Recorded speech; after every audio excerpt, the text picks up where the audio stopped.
4 जोड़ी कपड़े खरीदने में तूने 4 घंटे लगा दिए। सुबह 9 की निकली हुई थी और 1 बज गया। ऊपर से ये गर्मी देख, कैसे पसीना बहता ही जा रहा है।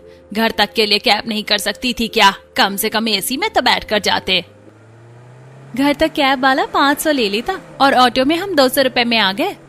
हे भगवान, 500 रुपए सच में इन लोगों ने भी लूट मचा रखी है। दोनों माँ बेटी पसीने से तरबतर हो रही थी। गर्मी के मारे दोनों की ही हालत खराब थी। थोड़ी देर में ऑटो वाला उन्हें उनके घर के बाहर छोड़ता है और अब दोनों माँ बेटी जल्दी से घर के अंदर आती हैं और हॉल का पंखा चलाकर बैठ जाती हैं।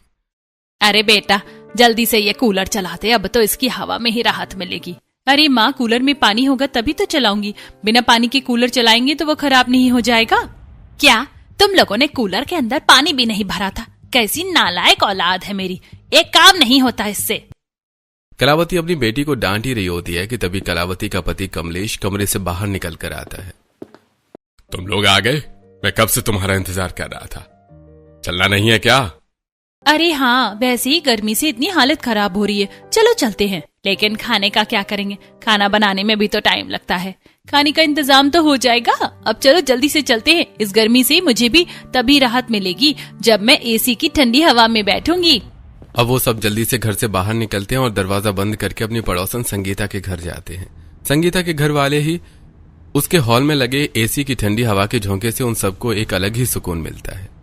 अरे संगीता बेटा, तूने पहले से ही एसी चला रखा था। चलो अच्छा है, बड़ा सुकून मिल रहा है। अब सभी जल्दी से एसी के नीचे सोफे पर बैठ जाते हैं कि तभी प्रीति देखती है कि घड़ी में दोपहर के 2 बजने वाले हैं। ये क्या, 2 बजने वाले हैं और अभी तक हमने खाना नहीं खाया। मुझ में तो बिल्कुल भी हिम्मत नहीं है कि मैं वापस घर जाकर गर्मी में खाना बनाऊं। अरे हाँ, याद आया, भाभी आपने उस दिन वो जो सैंडविच बनाए थे वो बहुत टेस्टी थे। आप बना देंगी क्या? बड़ा मन कर रहा है। इसी बहाने हमारे दोपहर का खाना भी हो जाएगा। हाँ, मैं बना देती हूँ। आप लोग बैठिए, मैं अभी बना कर लाती हूँ। संगीता किचन में जाती है और अब जल्दी से सब्जियां काट कर आलू उबाल कर बढ़िया से सैंडविच बनाकर घर लाती है, जिसे खाते हुए एसी की ठंडी ठंडी हवा में बैठकर पूरा परिवार आराम से अब टीवी देख रहा होता है। एक बात तो है संगीता बेटा, खाना तो तुम बढ़िया बनाती हो। मजा आ गया सैंडविच खाकर। अरे ऐसी ठंडी हवा में बैठकर खाते खाते पुरानी मूवी देखने का मजा ही कुछ और है। धर्मेंद्र भी अपने समय पर एक बढ़िया हीरो रहा है। अब खाना खाने के बाद सभी सामने रखी टेबल पर प्लेट्स रख देते हैं और अब एसी की ठंडी ठंडी हवा में ही सभी लोग सोफे पर ही झपकी लेने लगते हैं और बेचारी संगीता उनके झूठे बर्तन धोने किचन में चली जाती है। इसी तरह शाम के 4 बज जाते हैं और सबकी आंख खुलती है। अरे संगीता बेटा, 4 बज गए। इस वक्त अगर गर्मा गर्म चाय हो जाती तो मजा आ जाता। संगीता अब उनके लिए चाय बिस्किट लेकर आती है, जिसे खाने के बाद वो सभी शाम तक एसी की ठंडी हवा में बैठकर ही वक्त बिताने लगते हैं। 7 कब बजे पता ही नहीं चला। इन दोनों के भी ऑफिस से आने का टाइम हो गया। बेटा, मैं जरा खाना बना कर आती हूँ। माँ, हम अभी बस थोड़ी देर में आ रहे हैं। इतना कहकर वो लोग वापस अपने घर आ जाते हैं और अब दोनों माँ बेटी मिलकर जल्दी जल्दी खाना बनाने लगती हैं। एक बात तो है माँ, भाभी का एसी तो बढ़िया है और होगा भी क्यों नहीं। भैया ने इतना महंगा एसी जो लिया है। देख, अभी तक मेरे हाथ पैर ठंडे हो रखे। बस अब जल्दी से खाना बन जाए, फिर वापस चलेंगे। थोड़ी देर में अब सारा खाना बन जाता है तो दोनों बेटे अनुराग और मयंक भी अब ऑफिस से आ जाते हैं और वो लोग भी नहा धोकर कपड़े बदल लेते हैं। अरे चलना नहीं है क्या आप लोगों को? अब मुझे ऑफिस का काम भी करना है। चलो जल्दी चलते हैं। भूख लग रही है भैया, आप लोग रोटी और चावल लेकर चलो। मैं और माँ सब्जी और सलाद लेकर आते हैं। दोनों बेटे और पिता रोटी चावल लेकर फिर से पड़ोसन संगीता के घर पहुंच जाते हैं। तो वहीं पीछे पीछे दोनों माँ बेटी भी बचा हुआ खाना लेकर उनके घर आती हैं और देखती हैं कि संगीता और उसका पति कार्तिक बस खाना खाने के लिए ही बैठे थे। अरे तुम लोग भी खाना खाने बैठे ही हो? चलो अच्छा है, आज सब मिलकर खाना खा लेंगे। हाँ, आइए आइए बैठिए। और ये क्या भाभी, आपने एसी नहीं चलाया? बिना एसी के खाना खाने में मजा थोड़ी ना आता है। वो सामने टेबल पर रखा एसी का रिमोट उठाती है और एसी ऑन कर देती है। उसके बाद वो सभी एसी में बैठकर खाना खाते हैं और इसी तरह रात के 11 बज जाते हैं। इन्हें एसी में बैठकर खाना खाना था, खा तो लिया, तो अब यहाँ क्यों बैठे हैं? 11 बज चुके हैं और इनकी बातें ही नहीं खत्म हो रही। अरे रात के 11 बज गए, वक्त का तो पता ही नहीं चलता यहाँ पर। चलिए अब हम भी चलते हैं, सुबह उठना भी तो है।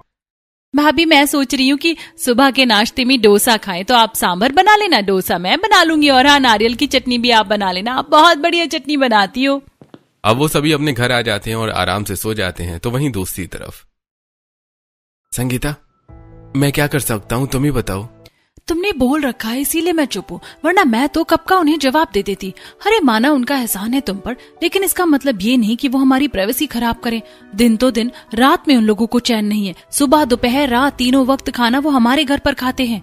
इससे अच्छा तो हम एसी ना लगवाते तो सही रहता। गांव की जमीन के मसले की वजह से माँ बाबा को मुझे शहर में छोड़कर जाना पड़ा था। मेरी पढ़ाई थी इसलिए मैं जा नहीं पाया, तो इन लोगों ने ही मेरा काफी ध्यान रखा, खाना बना कर दिया, घर के काम किए। तो मैं कैसे इन्हें कह दूं कि मेरे घर मत आया करो। कार्तिक की बात पर संगीता कुछ बोल नहीं पाती।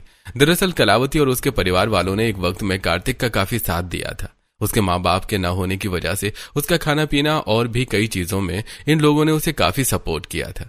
इसलिए इन लोगों के बार बार आने पर भी कार्तिक उन्हें कुछ नहीं कहता। वहीं कलावती और उसके पूरे परिवार को सुबह का नाश्ता और दोपहर रात का खाना एसी में ही पसंद था। इसलिए वो हमेशा कार्तिक संगीता के घर एसी में खाना खाने के लिए चले जाया करते थे। एक दिन जब सभी नाश्ता कर रहे होते हैं तो भाभी, ये सत्तू का शरबत तो काफी बढ़िया बनाया है आपने, और ये दही पापड़ की सब्जी भी काफी अच्छी बनी है। मेरा तो बस इसी तरह की ठंडी चीजें खाने का मन करता है। गर्मी शुरू हो गई है ना, देखो मैं तुम लोगों को क्या क्या बनाकर खिलाती हूँ। लोग बातें करते हुए एसी की ठंडी हवा में बैठकर खाना खा रहे होते हैं। तभी कमलेश देखता है कि अनुराग काफी देर से किसी से फोन पर मैसेज पर बात कर रहा है। अरे बेटा, किससे बात कर रहा है तू इतनी देर से फोन में? कोई खास है क्या? अरे नहीं पापा, वो तो बस एक फ्रेंड है, उसी से बात कर रहा हूं। पापा, भैया झूठ कह रहे हैं, भैया तो अपनी गर्लफ्रेंड से बात कर रहे हैं। अरे नहीं नहीं मम्मी पापा, ये तो कुछ भी बोल रहा है, ऐसी कोई बात नहीं है। घबरा मत बेटा, अगर ऐसा कुछ है तो बता दे हमें। वैसे भी अब तेरी शादी लायक उम्र हो चुकी है, अगर तू नहीं बताएगा तो फिर हम तेरे रिश्ते देखना शुरू कर देंगे। कलावती की बात सुनकर अनुराग थोड़ा शर्मा जाता है और अब वो अपनी गर्लफ्रेंड तारा के बारे में सबको बताता है। उसे सुनकर सभी काफी खुश होते हैं और आज पूरा परिवार तारा को देखने के लिए उसके घर जाता है। ठंडा ठंडा शरबत पीजिए, तारा बस आती ही होगी। सभी लोग कोमल का लाया हुआ शरबत पी ही रहे होते हैं कि तभी प्रीति की नजर सामने हॉल में बंद एसी पर पड़ जाती है, जिसे देखकर माँ, इनके घर में तो एसी लगा है पर इन्होंने चालू नहीं किया। बोलिए ना, एसी चालू करेंगे। बहन जी, एसी चला दीजिए ना, कितनी ज्यादा गर्मी हो रही है और देखिए आपको भी कितना पसीना आ रहा है। कलावती के कहने पर कोमल अब एसी चला देती है। तो वहीं थोड़ी देर में तारा भी आ जाती है और सभी तारा से मिलने लगते हैं। अरे भाई साहब, बातें तो काफी हो गई, क्यों ना एक बार आप लोग हमारा घर देख लीजिए। अरे अरे नहीं नहीं भाई साहब, हमारे जैसा ही है आपका घर, अब क्या ही करेंगे देखकर। सामने से उठना न पड़ जाए, पूरा परिवार अपनी जगह से हिलता ही नहीं है। थोड़ी देर में कोमल आती है। खाना बन गया है, सब हाथ धोकर डाइनिंग टेबल पर आ जाइए। अरे आंटी जी, क्यों तकलीफ की आपने, और अब इसमें डाइनिंग टेबल पर आने की क्या बात है, हम सब यहीं खा लेते हैं। वैसे भी इस एसी की ठंडी ठंडी हवा के सामने से उठकर जाने का मन नहीं कर रहा है। अनुराग के परिवार वालों की आदत तारा और उसके घर वालों को थोड़ी अजीब लगती है। अब सभी हॉल में बैठकर ही खाना खाते हैं और कुछ ही देर में शाम के 7 बज रहे होते हैं। अरे 7 बज गए, आपको निकलना नहीं है क्या? घर पहुंचते पहुंचते भी 9 बज जाएंगे। अरे हाँ हाँ भाई साहब, बस जा ही रहे हैं। वो अगर आप कैब बुक कर देते तो थोड़ा सही रहता, क्योंकि इस वक्त रिक्शा मिलेगा नहीं। एसी वाली गाड़ी देखिएगा, रास्ते में ट्रैफिक बहुत लगता है ना, तो गर्मी से हालत खराब हो जाती है। कमलेश के कहने पर महेश उन सबके लिए एसी वाली कैब बुक कर देता है, जिसमें बैठकर वो आराम से घर पहुंचते हैं। अब वो थोड़ी देर में बाहर से खाना ऑर्डर करके उसे संगीता के घर पर खाने के लिए ले आते हैं, जिसे देखकर संगीता, हे भगवान, कैसे लोग हैं ये। मुझे लगा था कि आज की रात तो इन लोगों की शक्ल नहीं देखनी पड़ेगी, लेकिन ये फिर मुंह उठाकर आ गए। कभी कभी तो मन करता है कि इस फसाद की जड़ें एसी को ही कबाड़ी वाले को बेच दूं। संगीता इस परिवार की हरकत से काफी ज्यादा परेशान थी, लेकिन अपने पति की वजह से वो कुछ भी नहीं कर सकती थी। इसी तरह अब कुछ दिन गुजरते हैं और धूमधाम से अनुराग और तारा की शादी हो जाती है। आज तारा का उसके ससुराल में पहला दिन होता है। चलो, बिल्कुल टाइम से आँख खुली है, करेक्ट 8 बजे। वैसे अनुराग कहाँ है? लगता है बाहर होंगे। मैं जल्दी से नहा धोकर तैयार हो जाती हूँ और सबके लिए चाय बनाकर ले चलती हूँ। सब कितने खुश हो जाएंगे। जैसे ही वो तैयार होकर बाहर हॉल में आती है तो देखती है कि वहां कोई भी नहीं है। जब वो किचन में जाती है तो वहां पहले से ही चाय का झूठा बर्तन रखा होता है। चाय तो पहले ही बन चुकी है और घर में भी कोई नहीं दिख रहा। सब हैं कहाँ? जैसे ही किचन से बाहर आती है तो देखती है कि उसकी नंद प्रीति बाहर से आ रही है। भाभी, आप उठ गई? मैं आपको ही देखने आ रही थी। चलो अच्छा है, तैयार हो गई, अब नाश्ते के लिए चलते। लेकिन कहाँ प्रीति, नाश्ता तो यहाँ हम घर में ही करेंगे ना। बिना कुछ कहे प्रीति तारा का हाथ पकड़ती है और उसे सीधा संगीता के घर ले जाती है, जहां तारा देखती है कि उसके सभी ससुराल वाले अपने पड़ोसी के घर एसी की ठंडी हवा में बैठकर नाश्ता कर रहे हैं। लहो, तैयार भी हो गई, अच्छा है। तू सो रही थी तो हमने तुझे परेशान नहीं किया, सोचा थोड़ी देर में उठ जाएगी तो हम बुला लेंगे तुझे। चल अब आजा, जल्दी से नाश्ता कर ले।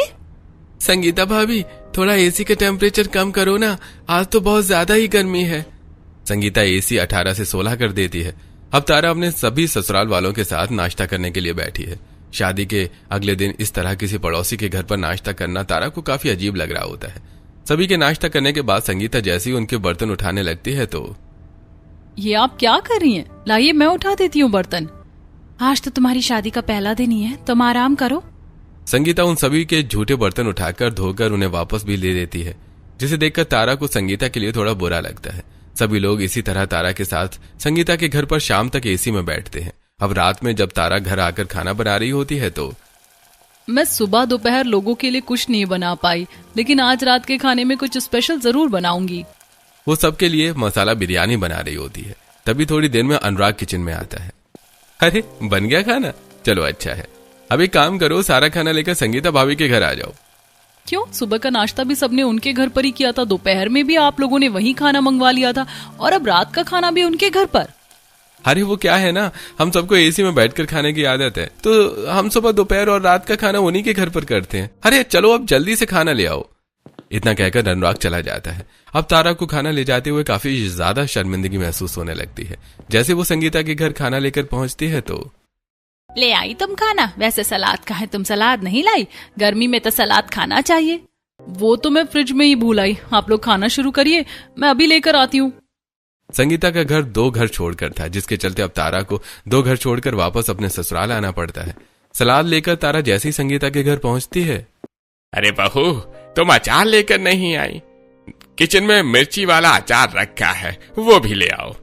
तारा फिर से जाती है और इस बार जैसे ही अचार लेकर पहुंचती है तो मयंक उसे दही लाने का ऑर्डर दे देता है।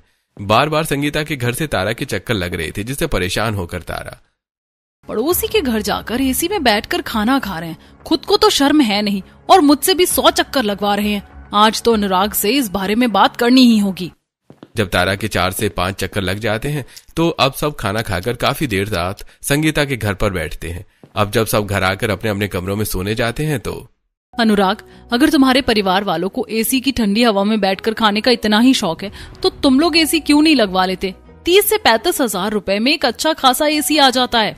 अरे एसी लगाने में कोई दिक्कत नहीं है, लेकिन हर 6 महीने में उसको सर्विस कराओ। और तो और बिजली का बिल देखा है एसी का कितना आता है?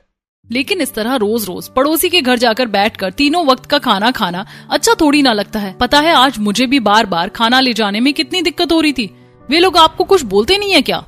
अरे उन लोगों से हमारा काफी अच्छा कनेक्शन है, और जब कोई उन्हें दिक्कत नहीं हो रही है तो फिर हमें क्या।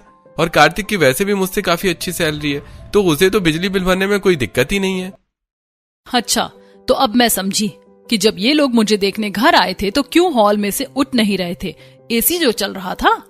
अब इसी तरह से 2-3 दिन गुजर जाते हैं। तारा दोपहर का खाना बनाकर डाइनिंग टेबल पर लगा रही होती है, तभी तारा के सास ससुर और नंद अरे बहू, ये खाना यहाँ क्यों लगा रही? हफ्ता भर हो गया, तुझे अभी तक पता नहीं चला कि हम लोग खाना नाश्ता सब कुछ संगीता के घर पर ही करते? इतनी गर्मी में बिना एसी के हमारे गले से निवाला नहीं उतरता। माँ जी, दोपहर के 2 बज रहे हैं, क्या पता संगीता सो रही हो, और इस तरह रोज रोज किसी को डिस्टर्ब करना अच्छा थोड़ी ना लगता है। संगीता नहीं सोती है दोपहर में, पता है हमें, इतने समय से उनके घर जाते आ रहे हैं। चलो अब आप जल्दी से खाना ले आओ हम सब के लिए, और हाँ, आते हुए छाछ भी ले आना। अपने ससुराल वालों को फिर से पड़ोसी के घर एसी में खाना खाने के लिए जाते देखकर तारा का मुंह बन जाता है। अब तारा 2 से 3 चक्कर में बार बार खाना ले जाने लगती है। तभी जल्दबाजी में तारा एक कुत्ते की पूंछ पर पैर रख देती है, जिससे वो कुत्ता तारा को देखकर भौंकने लगता है।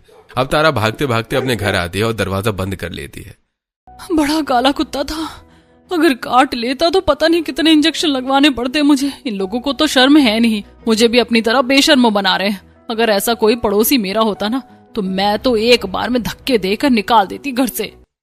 तारा के ससुराल वालों का ये एसी के लिए दीवानापन सिर्फ पड़ोसन के घर तक ही सीमित नहीं था। एक दिन जब कमलावती एटीएम से पैसे निकालने के लिए गई होती है तो अरे वाह, एसी की कितनी ठंडी ठंडी हवा आ रही है। एक काम करती हूँ, 10 मिनट यहीं बैठ जाती हूँ, बाद में निकाल लूंगी पैसे। गर्मी से आई कलावती एटीएम में लगे ठंडे एसी के सामने आराम से साइड में रखे स्टूल पर बैठ जाती है। उसे बैठे बैठे 1 से 1.5 घंटा हो जाता है। तो एटीएम के अंदर लगे कैमरे पर नजर रख रहे लोगों को कलावती पर शक होने लगता है। वो लोग जल्दी से पुलिस को इन्फॉर्म करते हैं और थोड़ी देर में पुलिस एटीएम पर पहुंचती है और कलावती को देखकर, हमारे पास कंप्लेंट आई है कि तकरीबन 2 घंटे से आप यहीं पर हैं। क्या काम है आपको एटीएम में? पुलिस साहब, वो तो मैं पैसे निकालने के लिए आई थी, लेकिन गर्मी लग रही थी तो मैं एसी के सामने बैठ गई। अच्छे से जानता हूं तुम जैसे लोगों के बहाने। कम से कम अपनी उम्र तो देखो, ये कोई उम्र है चोरी चकारी करने की? कलावती पुलिस को समझाने की कोशिश करती है तो पुलिस भी कलावती की उम्र को देखते हुए उसकी बात मानकर उसके घर जाती है, जहां पूछताछ करने पर उन्हें कलावती पर कोई शक नहीं होता। समझाइए अपनी सास को, वो एटीएम है, कोई एसी की ठंडी हवा खाने की दुकान नहीं है। दोबारा ऐसा हुआ तो हम उन्हें यहाँ छोड़ने के बजाय सीधे पुलिस स्टेशन ले जाएंगे। आई एम सॉरी सर, दोबारा ऐसा कभी नहीं होगा। पुलिस के जाते ही अब तारा, माँ जी, मिल गया सुकून आपको। आज आपकी इस हरकत की वजह से पुलिस घर पर आ गई। अगर वो आपकी बात नहीं मानती और पुलिस स्टेशन ले जाती तो कितनी बेइज्जती होती हमारी। कैसे ले जाती बहू, जान पहचान है हमारी भी पुलिस स्टेशन में। कलावती की बात सुनकर तारा को काफी गुस्सा आता है, लेकिन अब वो क्या ही कर सकती थी। ऐसे कुछ दिन गुजरते हैं और आज सुबह का नाश्ता लिए जब सभी लोग संगीता के घर जा रहे होते हैं, तभी वो देखते हैं कि संगीता गेट पर ताला लगाकर कहीं बाहर जा रही है। अरे भाभी, आप कहीं बाहर जा रही हैं क्या? कुछ काम था तो इसीलिए जा रही थी। लगता है आज आप लोगों को अपने ही घर पर नाश्ता करना होगा। तो चाबी दे देना हमें, हम घर खोलकर आराम से एसी चलाकर नाश्ता कर लेंगे। तेरे आने तक घर भी ठंडा हो जाएगा। माँ जी, जब कोई घर पर नहीं है तो भला हम उनके घर पर क्या करेंगे? कोई बात नहीं, आज हम सब अपने घर पर नाश्ता कर लेंगे। अरे संगीता भाभी, आपको क्या हम पर इतना भरोसा भी नहीं है? हम आपके घर में चोरी थोड़ी ना कर लेंगे। संगीता प्रीति की इस बात पर क्या ही बोलती, जिसके चलते अब उसे अपना प्लान कैंसिल करके घर खोलना ही पड़ता है। सभी लोग आराम से एसी की ठंडी हवा में बैठकर नाश्ता कर रहे होते हैं तो दूसरी तरफ कॉल पर संगीता अपनी सहेली अपर्णा को सारी बात बताती है। यार, वो कैसे पड़ोसी हैं? तेरी जगह कोई और होता ना तो इतना बर्दाश्त नहीं करता। एक तो इतने महीने बाद हमारा मिलने का प्लान हुआ और ऊपर से उन लोगों की वजह से हमारा सारा प्लान कैंसिल हो गया। क्या ही करूं यार, मैं तो सिर्फ कार्तिक की वजह से चुप हूं, वरना तू तो मुझे जानती है। ऐसे दिन गुजरने लगते हैं। तारा बाजार से सामान लेकर घर लौट रही होती है कि तभी उसे एसी रिपेयरिंग की एक दुकान दिखती है, जहां सेल के लिए एक एसी रखा होता है, जिसे देखकर तारा उस दुकान पर जाती है। मुझे एक एसी लेना था, सेकेंड हैंड। वैसे ये कितने का पड़ जाएगा? भाई ये तो आपको सिर्फ 7,000 रुपए में पड़ेगा। दाम तो ठीक है, लेकिन टिकाऊ तो है ना। ऐसा तो नहीं है कि महीने भर में खराब हो जाए या बिजली का बिल ज्यादा आने लगे। मैडम, सिर्फ दिखने में पुराना है, वरना 1 साल से पुरानी चीज नहीं है ये। आप लेकर जाइए। तारा के अकाउंट में उसकी शादी के शगुन के कुछ पैसे पड़े होते हैं, जिससे अब तारा ससुराल वालों से परेशान होकर उन पैसों से सेकंड हैंड एसी ले ही लेती है। और जब वो उसे लेकर घर जाती है तो अरे माना कि काफी सस्ता एसी है, लेकिन इसके बिजली का बिल का क्या करेंगे? वो तो महंगा ही आएगा ना। अरे आप लोग उसकी फिक्र मत करिए, दुकानदार ने बताया है कि इस एसी को चलाने से ज्यादा बिजली का बिल नहीं आता। तारा की बात सुनकर अब सभी लोग उस एसी को हॉल में लगा देते हैं, जिसकी ठंडी हवा में बैठकर अब वो लोग खाना खाने के साथ साथ अपना पूरा दिन ही बिता लिया करते थे। चलो, अब बार बार खाना ले जाने की ड्यूटी तो खत्म हुई। अब आराम से बैठकर मैं भी खाना खा सकूंगी। एसी लग जाने की वजह से अब कोई भी संगीता के घर खाना खाने के लिए नहीं जा रहा था, जिससे संगीता भी काफी खुश थी। और अब इसी तरह से 15 से 20 दिन गुजर जाते हैं और आज जब पूरे महीने का बिजली का बिल आता है तो उसे देखकर, क्या है तारा, तुमने तो कहा था कि एसी से ज्यादा बिल नहीं बनेगा, लेकिन देखो कितना बिल आया है। अरे इतना बिल तो नई एसी में भी नहीं आता। बिल भरने में तो दोनों भैया को अपनी आधी आधी सैलरी देनी पड़ेगी। वो तारा पर काफी ज्यादा गुस्सा करते हैं और अब उसे पुराने एसी को बेच देते हैं और फिर से दोबारा पड़ोसी की घर वाली एसी की ठंडी हवा में बैठकर खाना खाने का सिलसिला शुरू हो जाता है। क्या मुसीबत है, इस तरह रोज रोज खाना ले जाते हुए पड़ोस के लोग भी देखते हैं, मुझे क्या सोचते होंगे। वो खुद से बातें करते हुए खाना पड़ोसी के घर ले जा रही होती है तो वहीं तारा को आसपास से कुछ औरतें देखकर, कुछ तो बेशरम थे, बहू भी बेशरम ढूंढ कर लाए हैं। ये नहीं कि अपने ससुराल वालों को समझाए। बेचारी संगीता को कितना परेशान कर रखा है इन लोगों ने। पड़ोसन की बातें ऐसी सुनकर तारा को और बुरा लगता है। वहीं जब खाना खाने के बाद आज संगीता फिर से उन लोगों के बर्तन अपने किचन में धो रही होती है तो, आई एम सॉरी संगीता, मैं अपने घर वालों को कितना समझाऊं लेकिन वे सुनते ही नहीं है। इनसे भी बात की थी मैंने, लेकिन कोई फायदा नहीं हुआ। कोई बात नहीं तारा, अब मैं भी क्या ही कहूँ तुम्हें। चलो, कम से कम कोई तो है जो मेरी फीलिंग्स को समझ सकता है। संगीता के लिए तारा को काफी बुरा लगता था, लेकिन वो अकेले अब क्या ही कर सकती थी। और ऐसे कुछ दिन और गुजर जाते हैं। तेरे पापा जी कल तरबूज, आम और लीची लेकर आए थे। एक काम कर, जल्दी से सब ले आ। अभी तो आप लोगों ने खाना खाया। गर्मी भी तो इतनी हो रही है, खाने का तो मन ही नहीं करता। आप जल्दी से ये सब ले आओ ना, और हाँ, साथ में मेरे लिए ऑरेंज जूस भी लेकर आना। तारा किचन की ओर मुड़ती है और उन सब के लिए फ्रूट्स और जूस लेकर आती है कि तभी कमलेश, वो मैं कल गन्ना भी तो लेकर आया था, वो भी ले आ, संगीता और कार्तिक भी खा लेंगे। मन तो कर रहा है वही गन्ना लाकर इनके सर पर मार दूं। एक बार में खेल खत्म। मुझे तो कोलू का बैल समझ रखा है इन लोगों ने। 1 मिनट नहीं बैठने देते, इधर से उधर बस नचाते ही रहते हैं। ऐसे ही अब दिन गुजरने लगते हैं और आज संगीता और कार्तिक की वेडिंग एनिवर्सरी होती है। आज हमें कोई डिस्टर्ब नहीं करेगा।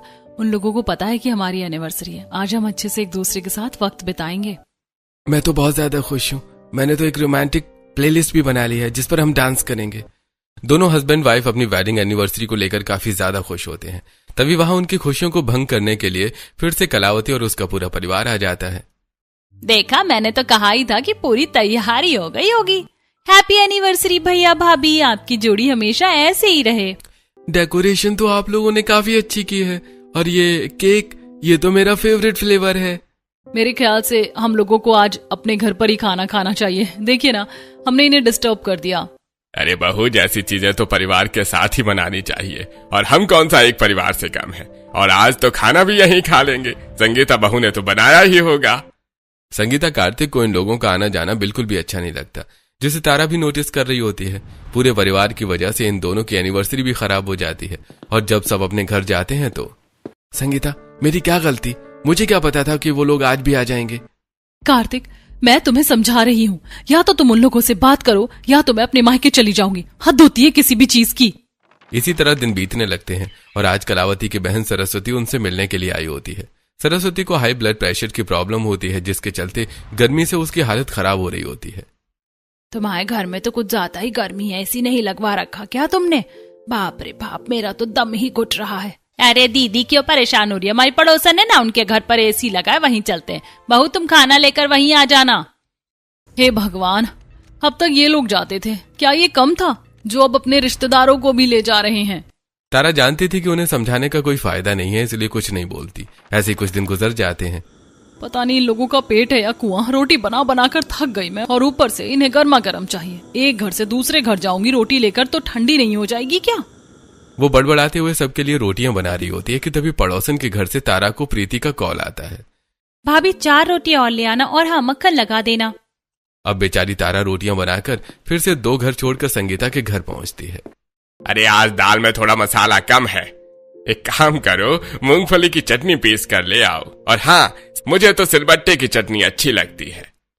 भाभी, मेरे लिए रायता ले आना। गर्मी में जब तक खाने के साथ रायता ना हो तो मजा नहीं आता।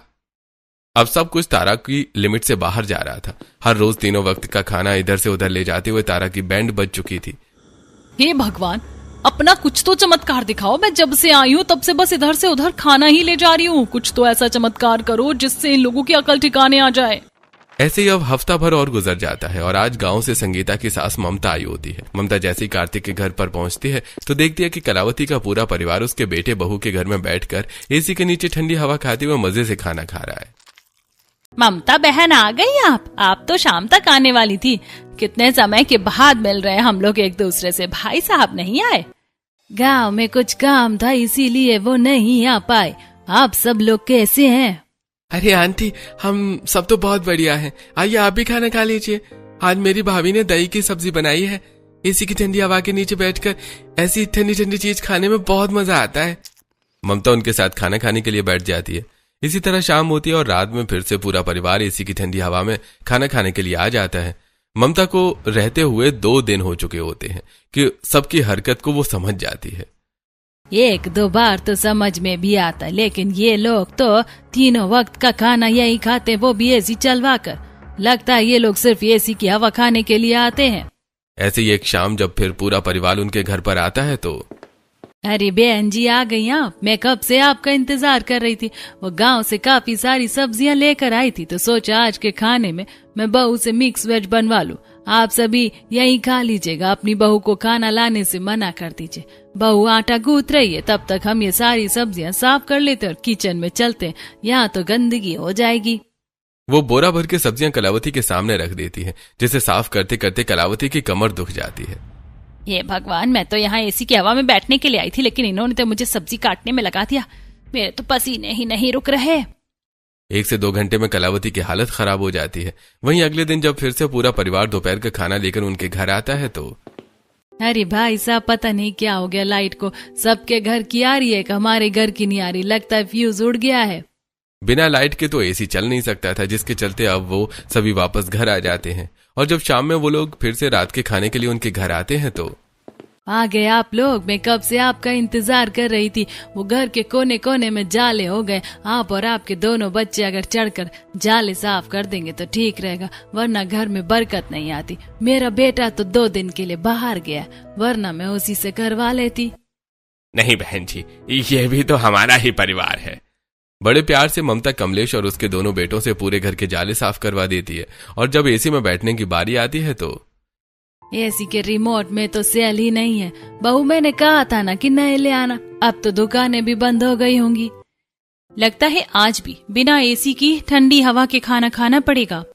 जब से ममता गांव से आई थी तब से पूरे परिवार ने बिल्कुल ना के बराबरी बैठकर एसी की ठंडी हवा में खाना खाया था। ऐसे ही एक दिन चलो आज तो आराम से बैठकर नाश्ता कर रहे हैं हम लोग, वरना बिना एसी के तो मेरा कुछ खाने का ही मन नहीं करता।